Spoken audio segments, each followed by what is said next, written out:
Jolly, bati mo na, Jolly. Hello po sa lahat. Binabati ko po yung nanay ko na nasa Qatar, si Jen, si Christian, lahat ng kapitbahay ko, Summerville Subdivision, mga kaklase ko, BSA, 4-1, Alisa, Jennifer Mundo, nandito na ako. At lahat po ng mga nanonood, maraming salamat po. Enjoy po kayong lahat. Ah! Will! So, nanay mo, ano trabaho sa Qatar? Driver po siya doon, Kuya Will. Driver? Opo, Kuya Will. Kasi po yung kanya pong amo is principal po. Wala pong asawa, babae naman po. Kaya nag-hire po sila ng babaeng driver din po for security. Matagal lang. naman nanay mo doon? Magto 2 years pa lang Kuya Will, pero miss na miss ko na po siya. Parang ang hirap po kasi ng, ng mabuhay ka sa araw-araw na hindi mo kasama yung mama mo. Siyempre. Sino kasama mo? Pinapakilala ko po ang magandang lalaki, magiting, masigasig, lahat na ng mana sa kanya, pati puso ng mama ko, si Papa Jose! Magandang hapon, Kuya Will. Magandang hapon, Mang Jose. Ah. Ano gusto niyo sabihin kay Jolly? Jolly, ang masabi ko lang sa imo na ang imo pag-aral ay pag ipatapos mo talaga pag-aral mo dahil si mama mo naghihintay sa iyo para sa pagkatapos mo. Pagkatapos mo dati, ang imo naman na mga kapatid, kailangan mo nan tulungan. Opo. Mahal na mahal kita, ate. Okay. Tatay mo, Jolly. Alam mo pa, sa totoo lang, ngayon ko lang sasabihin to, nahihiya na talaga ako sa'yo. Kasi bilang isang anak, alam ko may pagkukulang ako bilang ate sa mga kapatid ko.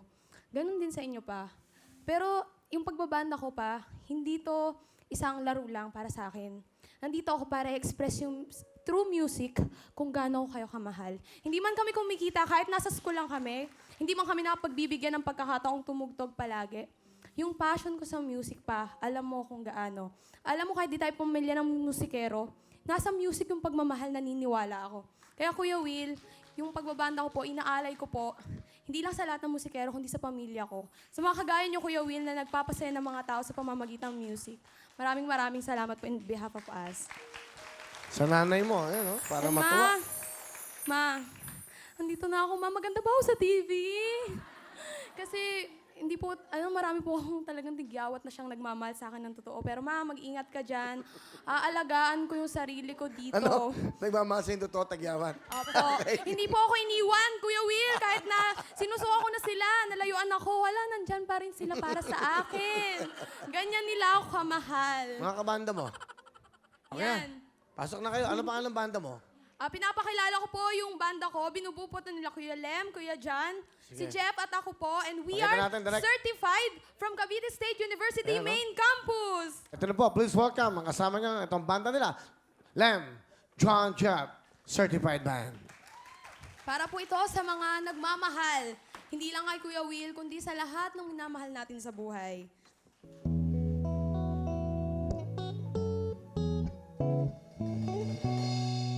Ngiti.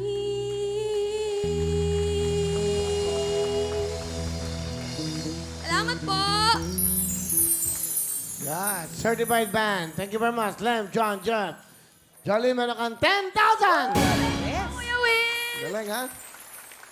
Alright. Salamat, Jolly, ha? Thank you po. Pero bago lahat, dito muna tayo sa Mega Jackpot. Pasok na, Jolly!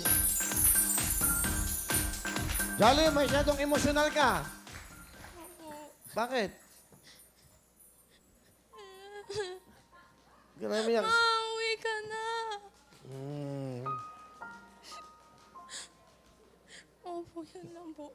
Kasi mother niya ho, nasa Qatar, nagtatrabaho. Bilang isang driver, ang nanay niya. So, 2 taon na niya hindi nakikita. Bakit mo nang gustong pauwi nanay mo? Kasi iba po talaga kapag mama mo po yung kasama mo sa araw-araw, kuya. Wala pong makwentuhan ng mga bagay. Halimbawa, kuya, napaasa ako, ganyan. Hindi ko makwento eh. Napasa ka ng lalaki. Tapos wala. Tapos, Huwag kang magalala. tapos po At least kapag nandiyan naman yung tigyawat mo, hindi alis ka. Opo! Ano gusto mo sabihin sa Nakicharm nanay mo? ko Sa nanay mo. Ma, hindi ka na daw nag-reply. Kaya natin to, ma. Naniniwala ako sa... Kay Lord!